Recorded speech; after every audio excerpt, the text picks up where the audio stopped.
E aí chegou rumores de que o 28 iria mandar uma companhia para reforçar o quarto contingente da 12 Brigada, porque a 12 Brigada já estava lá no Haiti no primeiro semestre, né? Ela estava voltando, na verdade, do Haiti, e aí não teria o efetivo para completar o quarto contingente, né? Que eles estavam no segundo e a gente ia seria o quarto.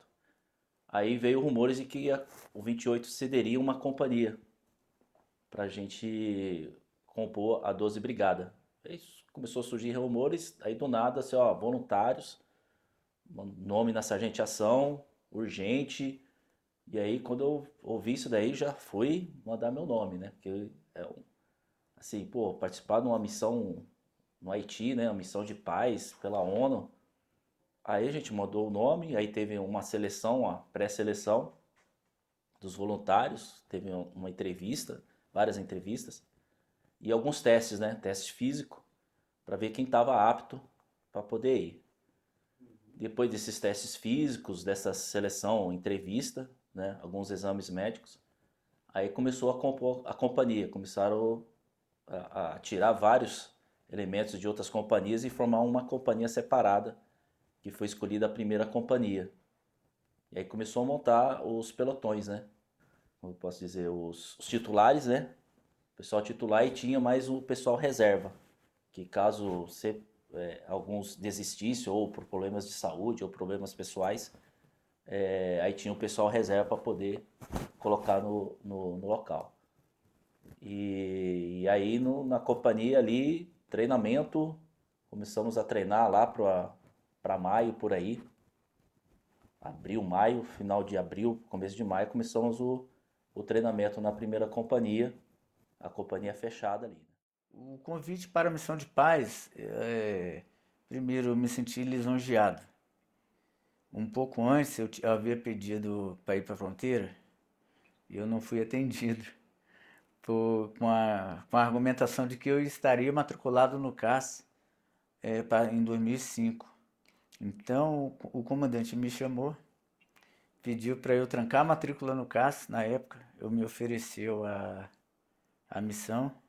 Na época o Coronel Gondim comandava o 28 BIB e eu aceitei prontamente pelo desafio, pela confiança que estava sendo depositada em minha pessoa e a nobreza de poder ajudar uma nação que necessita, né? Uma oportunidade de também de autoaperfeiçoamento, de ter novas experiências e poder contribuir com a equipe. Quando chegou esse convite, eu acho que eu ainda estava de férias nessa época. E tem um amigo lá, o Sargento Prates, que ele era sargenteante da minha companhia na época, né?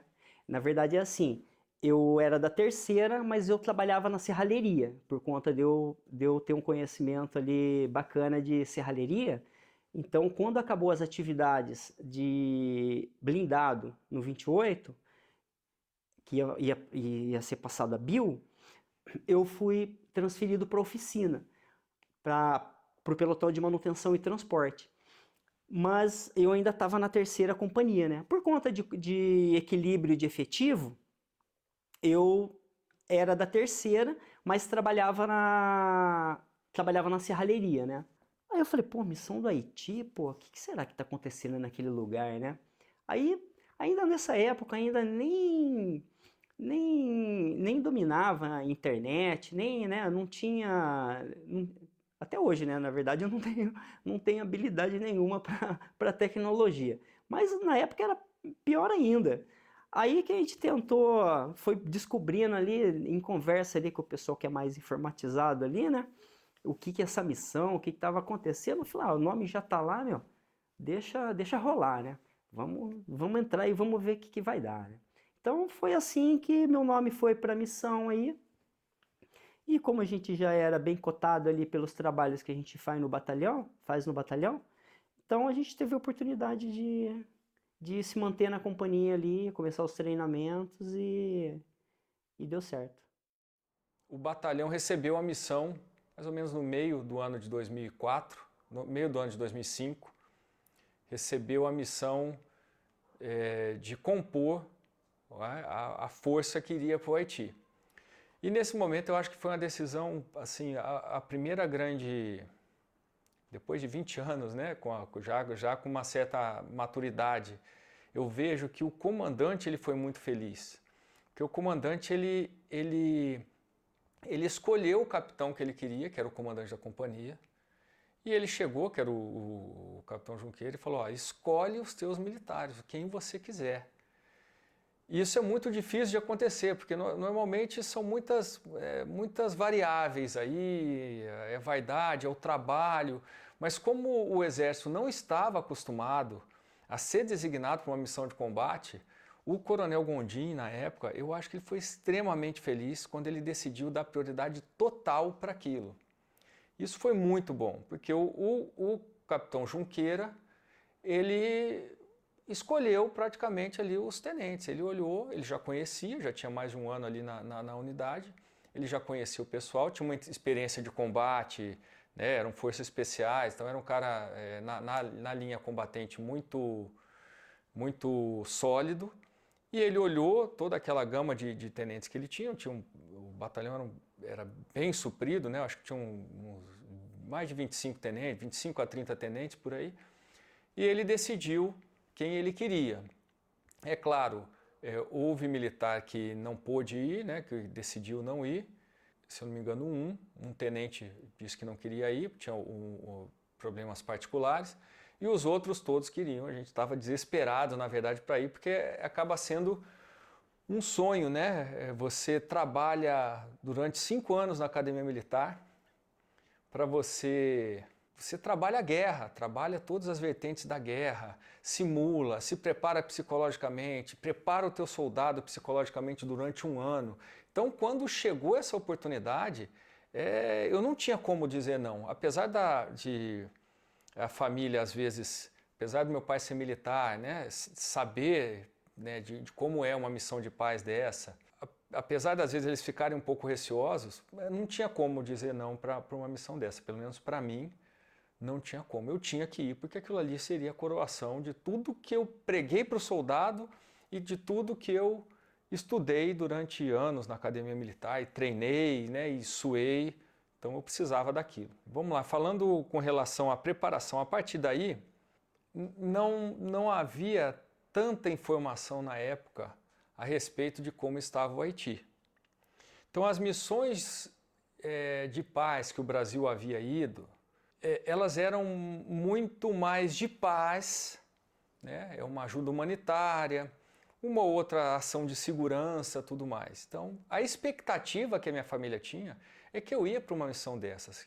E eles sabiam que o ganho cultural, o ganho profissional seria muito grande. Porém, eles não sabiam como estava o Haiti.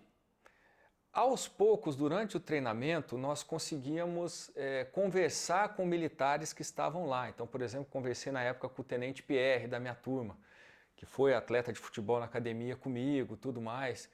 E aí ele meio que acendeu uma luz amarela para mim, logo que eu fui designado, né, para a missão. Ele falou assim, olha, esquece tudo, treina tiro. Falei, rapaz, estou indo para uma missão de paz, cara, como assim esquece tudo e treina tiro? E depois, as outras vezes, ele era incisivo. Treina muito tiro, treina conduta de combate, porque nós estamos usando aqui, nós estamos usando demais aqui. Não se preocupa com besteira, treina tiro. E aquilo lá começou a acender uma chama, digamos assim, dentro da gente, falando, pô, é a chama da sobrevivência, né? A gente precisa sobreviver, para sobreviver eu tenho que estar bem treinado. Essa situação, quando nós verificamos que a gente precisava realmente de um treinamento extremamente profissional, essa parte da gestão do pessoal, da seleção do nosso pessoal foi fundamental, porque da mesma forma que o coronel Gondim falou para o capitão Junqueira para ele escolher os comandantes, o coronel Junqueira também ele deu a carta branca para os comandantes de pelotão. Então ele falou, escolham os seus adjuntos. Nós fomos em todo o batalhão, tinha uma gama grande de segundos sargentos, caras com experiência, já mais velhos que a gente, assim, eram pontos de equilíbrio nos pelotões, e a gente podia escolher. Pô, então foi sensacional, porque o material humano que a gente pôde trabalhar ali em todos os pelotões, ele estava muito bom. Com relação aos cabos foi a mesma coisa, com relação aos soldados foi a mesma coisa. Isso tudo foi muito bom em muitos aspectos, porque, primeiro aspecto motivacional, o soldado ele queria ir, era o sonho dele ir para o combate, ele treinou 1 ano, 2 anos, 3 anos para isso, ele queria ir. Então ele estava muito motivado com relação a isso. Segundo, o espírito de corpo. Pô, o cara que foi selecionado, ele se sentiu Rambo ali, ele se sentia extremamente prestigiado. E o terceiro foi com relação à qualidade do serviço, né, a qualidade do trabalho. Ele sabia que ele tinha que ter um alto desempenho, porque nós tínhamos reservas, e os reservas eram muito bons. Então isso aí tudo foi sensacional. Olha, treinamento difícil, combate fácil. Nosso treinamento foi bem difícil, assim, por nós sermos a única companhia da 11 Brigada incorporada à 12, nós tínhamos a visão que as tropas da 12, o 5º, o 6º BIL, que à época o 5º BIL já tinha até participado anteriormente no 2º contingente dessa missão, então a cobrança em cima da nossa companhia, do nosso treinamento era muito grande. Conforme a companhia também tinha sido fechada, ali um efetivo de 130 pessoas, a gente ficava naquela pressão de ninguém querer ser desligado, de ninguém querer perder aquela oportunidade que tinha de poder sair do Brasil para poder fazer defender a nossa bandeira, vamos falar assim. Então era uma expectativa muito grande em cima dos treinamentos ali, éramos muito cobrados e a gente sempre queria fazer da melhor maneira.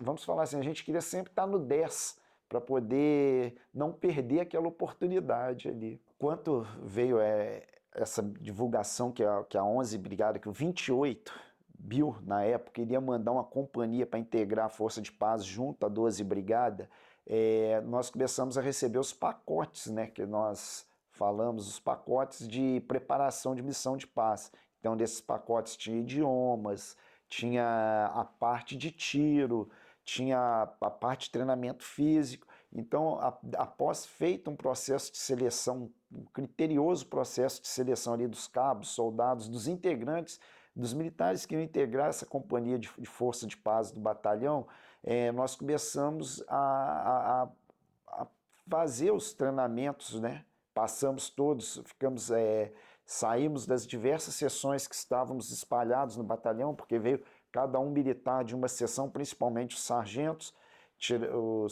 adjuntos, né? Viemos cada um de uma seção do batalhão e ficamos acondicionados na primeira companhia de fuzileiros ali. O que acontece é o seguinte, no meu ponto de vista e no que eu vivi, né? Então é assim, o batalhão ainda não tinha essa doutrina de GLO, de operações urbanas. Então assim, o que a gente vivia ali era na doutrina de batalhão de infantaria blindado, que era basicamente campo, né? Missão era pilotar blindado, era manutenção de blindado, era força-tarefa, FT, né, que falava na época, né? Então eu acho que era mais assim, alguma coisa através campo, né? Era essa o meu ponto de vista o que acontecia, né? E depois, quando começou esses treinamentos pro Haiti, parece que foi assim, ó, no meu ponto de vista, na minha visão, eu acho que foi um divisor de águas, assim, do que era o 28 e do que passou a ser, porque foi implementado ali, foi incorporado instruções ali de GLO, de técnica giral, então assim, eram atividades diferentes do que a gente era acostumado, porque passou a ser o quê? Combate urbano, tá? Então o batalhão, eu acho, pelo que eu me lembro, já estava nesse processo, mas realmente o que realmente marcou ali, que mudou o cenário ali, foi a missão do Haiti, porque daí, por exemplo, a gente já teve comandante, o capitão Junqueira, né, que era das Forças Especiais, então já tinha um conhecimento absurdo sobre coisas que a gente nunca tinha ouvido falar, então é assim, eu acho que foi foi um ganho absurdo ele ser o comandante de companhia, ele tá ali naquele ano, naquela missão, e, pô, e bombardear a gente com tanta informação, com tantas instruções, e esse nível técnico aí de combate urbano que eles têm muito mais do que a gente tinha, né? Função de comandante de pelotão de fuzileiros, desses pelotões de recruta. Treinamos esses recrutas durante um ano praticamente, e também durante esse ano nós acabamos sendo designados a fazer alguns cursos ali em outras forças direcionados ao combate urbano, garantia da lei e da ordem, que foram cursos muito bons que nós fizemos. Foram cursos que nós fizemos na Polícia Civil, nós fomos para Pirassununga.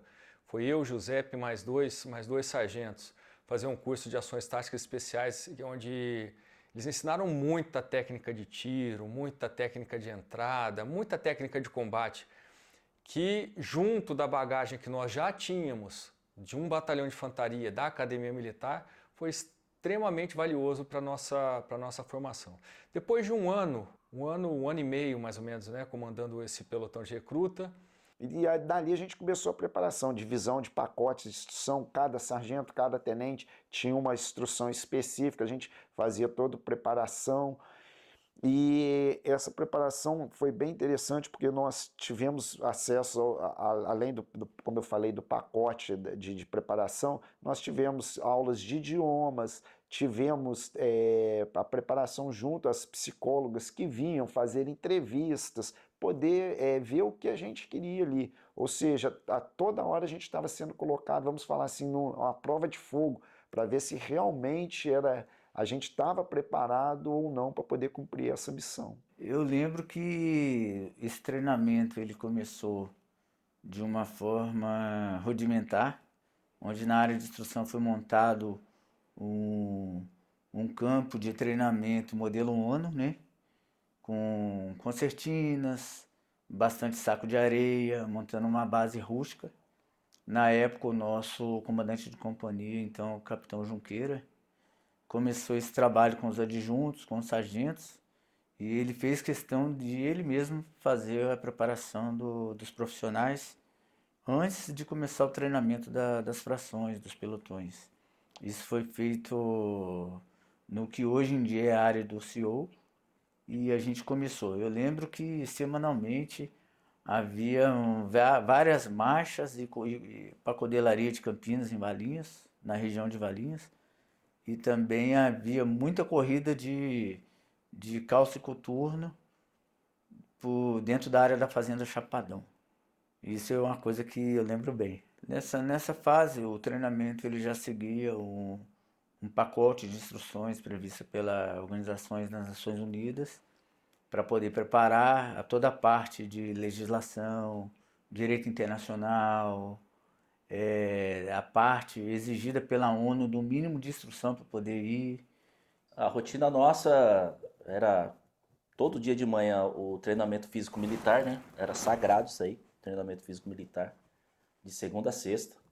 Continha também, durante a semana, algumas aulas de francês. A gente começou a ter aulas de francês. Os exercícios comuns de infantaria, né? Principalmente em parte urbana.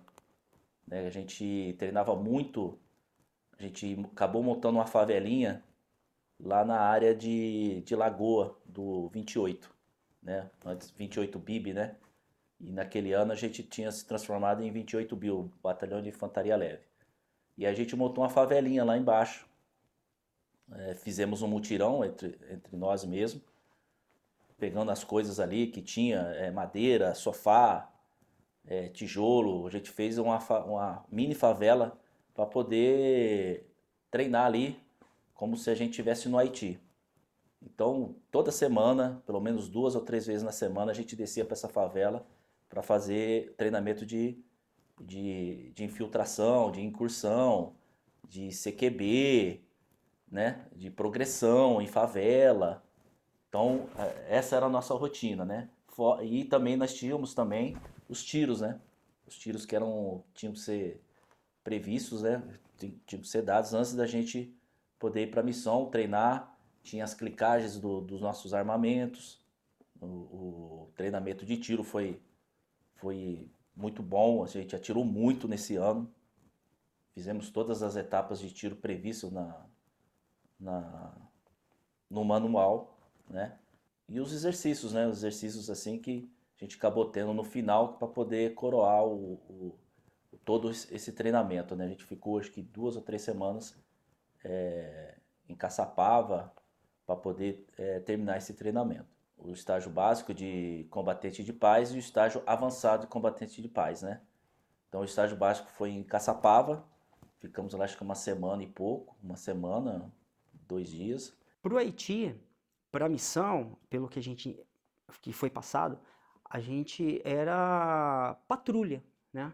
Era patrulha constante ali. Então, a missão do Haiti, ela se resumia o quê? Em patrulha, em checkpoint, em static point, né? Escolta, vasculhamento. Então, a gente passou o quê? Aprender essas técnicas ali, né? A como portar o armamento, como portar o armamento, como se comportar em situação situação real ali, né? Que é sempre até então é o que eu tinha dito, a gente não era acostumado a andar com armamento carregado, o nosso próprio dia a dia com armamento não era esse tipo de operação. Então, até então a gente era acostumado a fuzil com bandoleira, em bandoleira ali, em bandoleira, né? Então, tudo que ia fazer era fuzil em bandoleira, fuzil pendurado ali. E depois disso aí, que a gente começou a ter esse conhecimento aí, a ter essas instruções, a gente fazia muito treinamento em planta baixa, né? Que é quando a gente vai entrar. A planta baixa, ela é só o contorno, né, da instalação, né? Mas é em planta baixa, né? É só o desenho no chão. Então a gente vai entrando e fazendo aquele treinamento ali, respeitando a porta, respeitando, né? Fazendo o procedimento certo. É uma coisa que a gente nunca tinha visto, né? E que era todo dia, todo minuto que a gente tinha de hora vaga ali, era treinamento de planta baixa, era entrada tática, era técnica Giraldi.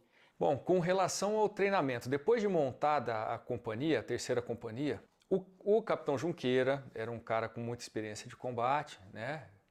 Com forças especiais já, capitão antigo. Ele estabeleceu algumas diretrizes de treinamento.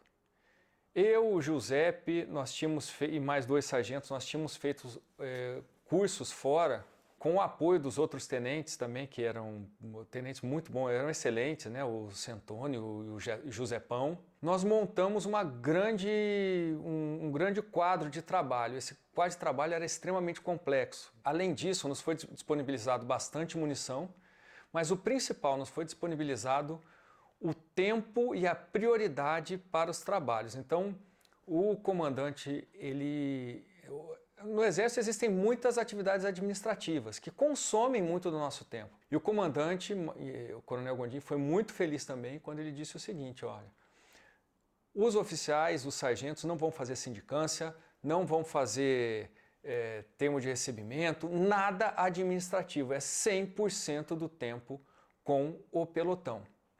Ele também já tinha recebido informações de que estavam tendo combates pesados no Haiti, e ele, a partir daí, ele determinou isso.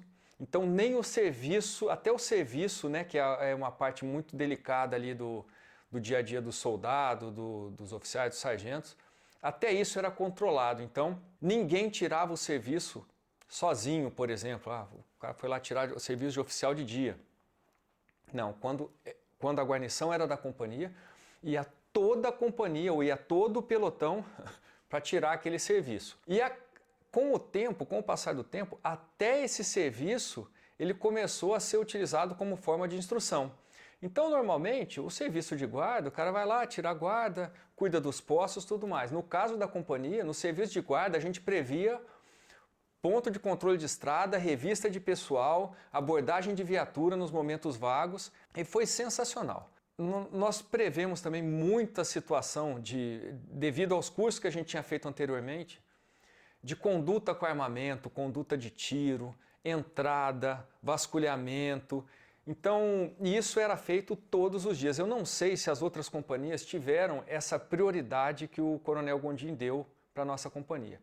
Mas isso foi, assim, isso foi espetacular, porque em pouco tempo a companhia atingiu um nível de adestramento que eu sequer imaginava que eu ia conseguir fazer que alguém conseguiria fazer, a não ser as tropas especiais que vivem disso, né? Então o soldado realmente ele fez um treinamento, ele atingiu um nível muito alto. Isso se refletiu durante os treinamentos previstos pela ONU, previstos pelo Exército. Lá para junho, né, de 2005, foi selecionado 2 cabos por pelotão. Nós éramos em 4 pelotões. Tinha que ser selecionado 2 cabos por pelotão para poder serem caçadores, os atiradores de elite ali da companhia, que daria apoio ao pelotão, né? Cada pelotão teria uma dupla. Aí no início ali a gente teve uma seleção ali também de entrevista, aqueles que eram mais aptos, que atiravam melhor, que gostavam de atirar, né? Eu estava no meio, porque eu já era atleta de tiro do batalhão, né? Que os cabos estabilizados têm mais experiência, eles vão ficar no exército. E lá no Haiti está tendo problema de cabo que não eram estabilizados, cabos mais novos, estavam tendo problema com eles lá, que eles estavam às vezes negando o tiro, não executando o tiro quando era necessário. E aí a gente desceu para o stand, foi fazer fazer os testes iniciais para poder fazer o estágio de caçador. Passei nessa seleção inicial do tiro, né? Já tinha facilidade com o tiro. E aí a gente foi para Caçapava, a gente ficou 2 semanas em Caçapava para fazer o estágio de caçador. Foi lá que a gente se formou como caçador, e eu, depois disso, né, eu fiquei até o final da minha carreira como caçador no batalhão, até mexendo na doutrina do batalhão, incentivando a outros caçadores que estavam sendo formados depois, né, para ter caçador no batalhão, que era e é previsto hoje em dia ter as duplas de caçador no batalhão. E aí eu tive a oportunidade de atuar dentro do pelotão como comandante de esquadra e também caçador. Tinha missões que eram específicas de caçador, de tiro, de dar apoio para a companhia ou para o pelotão. E aí era eu no primeiro pelotão, né, no pelotão fantasma, era eu e o sargento Martinelli, que era o caçador desse pelotão. Essa é a região litoral, né, de São Paulo, se eu não me engano, Caraguatatuba, onde foi feito todo um treinamento devido à condição da cidade ser parecida com a de Porto Príncipe. Então tivemos uma preparação, e nessa fase já estava os procedimentos operacionais, as técnicas de ações imediatas já estavam bem no reflexo. O coroamento que a gente fala, né, das instruções de preparação, era o acampamento, né, o exercício conjunto, onde nós nos reuniríamos com as companhias da 12 Brigada, na época do 5º, 6º e 37 Mil, e ali a gente colocaria em prática tudo que a gente treinou durante aqueles 4, 5 meses que antecediam ali, né? Então, nesses 4, 5 meses também a gente tinha os nivelamentos, a gente às vezes serrava até Caçapava para fazer as instruções centralizadas, onde a gente poderia ver, a gente acompanhava o que estava acontecendo com as outras companhias também, e visando a preparação para esse exercício. E nesse exercício a gente tinha que cumprir os objetivos propostos ali, principalmente pelo escalão superior e na época pelo Secopab, que fazia a preparação das tropas para serem enviadas. E nesse viel, né, vamos falar assim, nesse exercício, a gente botava em prática todas as instruções que nós tínhamos ministrados ali para os soldados. Porém, o diferencial era o quê? Que até então as instruções eram ministradas pelos oficiais e sargentos, e no exercício não, a gente estava executando com cabo, com soldado ali, ou seja, nós estávamos também sendo avaliados.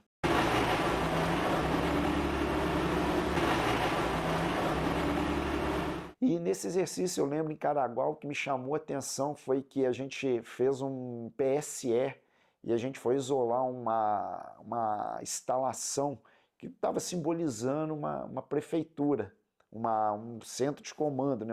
E era uma prefeitura de Caraguá. E essa prefeitura era no meio de um canal, de um córrego, de um canal. E a gente tinha que fazer o isolamento, tinha que montar cerca, concertina.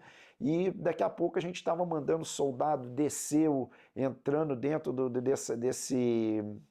desse córrego, desse riachozinho, passando, lançando concertina, coisa que acho que ninguém esperava, que a gente ia isolar aquela área, deixar aquela área com segurança, com concertina, e a gente lançou essa concertina dentro desse canal, né, dentro desse riacho, desse canal, para dar acesso, impedindo que todo mundo entrasse, né? Então isso marcou muito, porque até o pessoal, à época da 12 Brigada, ficou olhando, fizeram fotos, tínhamos fotos de como a gente conseguiu isolar aquilo ali. Tamanho era nosso empenho, nossa dedicação para poder cumprir a missão ali.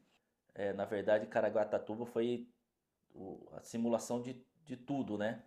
Que poderia acontecer no Haiti ou que aconteceu no Haiti. O pessoal trouxe essa experiência e ali foi simulado ali na rua, né? Na cidade ali, a gente ocupou base, fazia patrulha, cumpria a missão que era chegava do escalão superior, a gente tinha a nossa área de operação, e aí era feito algumas simulações no local que a gente patrulhava, né? Algumas simulações como poderia acontecer no Haiti, né? Pessoas sendo sequestradas, troca de tiro, simulação de mulher tendo parto, socorrer pessoas que foram atropeladas, todas essas coisas que poderiam acontecer lá no Haiti e que aconteceu realmente. Então, durante 6 meses, mais ou menos, nós treinamos, a maioria do tempo em Campinas, mas em alguns momentos a gente precisava sair para fazer estágio de Força de Paz, tudo mais, então a gente ia lá para a região do Vale do Paraíba, fazer nas unidades militares de lá, onde estava concentrada a cabeça, né, a maioria dos militares daquele contingente, e a gente participava desses exercícios. Em Campinas, nós já chegamos num nível de adestramento muito bom, todos os 4 pelotões. E eu me lembro de uma situação muito interessante quando nós fomos para o estágio de Força de Paz, que era o estágio final, lá em Caçapava. Não me recordo a região exatamente ali, era Caçapava, mas era também nas cidades em torno ali. Mas nós fomos fazer um exercício de tiro onde um grupo de combate, ele descia com 10 homens, desembarcava, e ele ia, durante uns 200 metros, progredindo e atirando em alvos que estavam muito longe. Então os alvos eles iam aparecendo para a gente atirava e ia progredindo. Uma esquadra atirava e a outra progredia. Aí ele parava, atirava e a outra progredia, e assim por diante. E eu me lembro disso, foi muito interessante, porque a nossa companhia foi a última companhia a passar. Nessa ocasião onde a gente fez esse exercício de tiro, que ia progredindo e atirando, o desempenho do pior GC da nossa companhia foi melhor que o melhor GC que já tinha passado até então. Isso foi muito bacana, foi algo que saltou aos olhos. Já no treinamento, o comandante e o E3 do nosso batalhão, ele já adotou a 3ª companhia como uma companhia onde ele deveria colocar inicialmente numa posição chave, devido a esse desempenho dos nossos militares. Eu não posso dizer que os nossos militares eram melhores que os militares das outras companhias, porque realmente os militares das outras companhias também haviam sido selecionados. O que eu atribuo esse desempenho alto, né, nessa ocasião, nesse momento, foi essa prioridade de treinamento que o comandante da OM deu para a gente. Então isso aí permitiu que a gente pegasse aquele material humano e levantasse o nível dele militarmente falando em altos níveis. Talvez as outras companhias não tivessem, por uma série de fatores, não tiveram essa oportunidade. A companhia basicamente era oriunda de Campinas, né, do 28 Bill, e para mim foi uma honra ter integrado esse grupo. Nós nos conhecemos, né, nós tivemos o primeiro contato em Caçapava, onde a gente fez treinamento tanto de Nós tínhamos aulas teóricas pela manhã, onde eram oferecidas aulas que eram do currículo do Exército e aulas do currículo da ONU. Do Exército e da ONU, a gente tinha, por exemplo, aulas sobre mandato, o que era o mandato, qual era o mandato da ONU no Haiti, como escoltar autoridades, o que fazer caso um de nós fosse feito refém, como ser entrevistado. Enfim, era um currículo bastante extenso, bastante rico, bem diferente daquilo que eu estava acostumado como médico. Inclusive umas aulas bastante interessantes, como por exemplo, como resgatar feridos com óculos de visão noturna. Então foi uma experiência bastante rica, bastante interessante. Conforme o curso foi se desenrolando, eu fui conhecendo mais a companhia, começou a ficar cada vez mais claro o perigo real que eu estaria enfrentando em alguns meses. E era um misto de ansiedade por cumprir a missão, por executar aquilo que eu estava me propondo, o anseio pela aventura e, ao mesmo tempo, a curiosidade de saber se eu seria capaz de enfrentar aquilo. Porque, como a maioria das pessoas, eu nunca havia estado sob tiroteio, havia estado sob o risco real de ser feito refém. E de repente eu, em alguns meses, estaria vivendo tudo aquilo de perto. Então eu me perguntava qual seria a minha reação, mesmo passando por um treinamento, qual que seria a minha reação diante de tudo aquilo. Havia um segundo ponto que também era a companhia. A companhia, embora eu tenha me dado uma boa recepção, eles já estavam treinando há cerca de 1 ano antes de me integrarem. Então eles eram elementos que já estão bem treinados naquela altura, já estão bem entrosados entre si. E eu cheguei quase que como um intruso dentro daquele grupo. Graças a Deus, com bastante trabalho, com seriedade, demonstrando estar ali de maneira séria, de acordo com o que eles também estavam, eles acabaram vendo em mim alguém do nível que eles desejavam e me agregaram de maneira bastante amistosa, foi bastante bacana. A experiência entre nós foi muito boa. Eu, como adjunto de pelotão, eu já estava tendo uma preocupação muito grande como que eu ia dar um suporte psicológico para a fração e trabalhar em alguns tributos da área afetiva, principalmente em relação a controle do medo, saudade da família, o estresse, e como eu poderia me encaixar e ser útil à fração usando a experiência que eu tinha pouca experiência de combate, muita teoria na cabeça, né? E muitas operações de treinamento, né? Mas não de um emprego real de tropa realmente. Então eu tinha e as notícias chegavam de que o pessoal da 12 Brigada estava passando aperto lá. O contingente anterior, o contingente da 9ª Brigada que estava lá, que nós rendemos, né?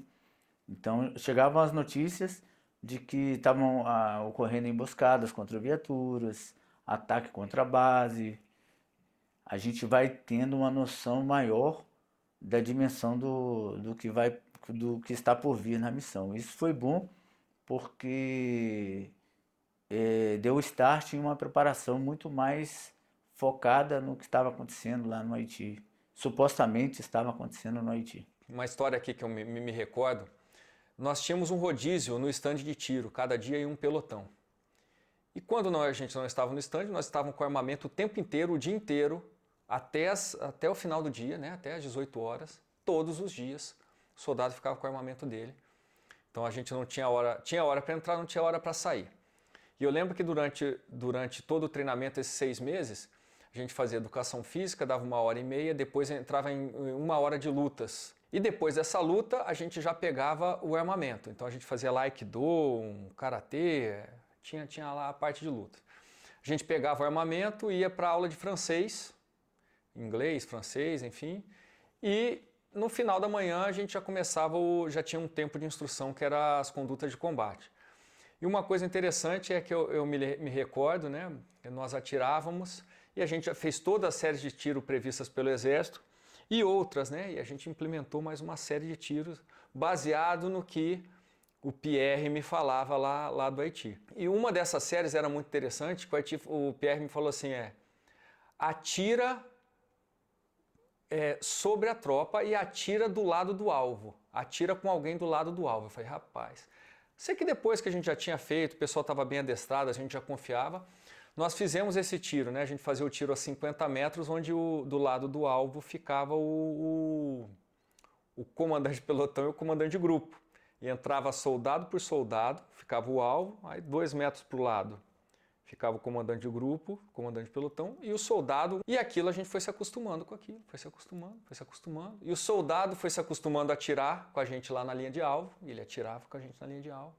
E lá no Haiti, por diversas vezes, nós só conseguimos sair do terreno, aferrados no terreno, de tanto tiro que a gente estava tomando em determinadas posições, porque nós tínhamos militares lá atrás, posicionados em posição mais alta, que eles atiravam por cima da gente, mesmo sabendo que a gente estava do lado, eles não tinham medo nenhum, né, a 50, 60, 70 metros, de atirar na gente. Então eles atiravam na força que estava nos agredindo, lá na frente, e aí acabavam salvando as nossas vidas. A gente conseguia retrair por causa disso. E foi muito interessante, porque foi exatamente o treinamento refletido lá na experiência de combate, durante o combate, né?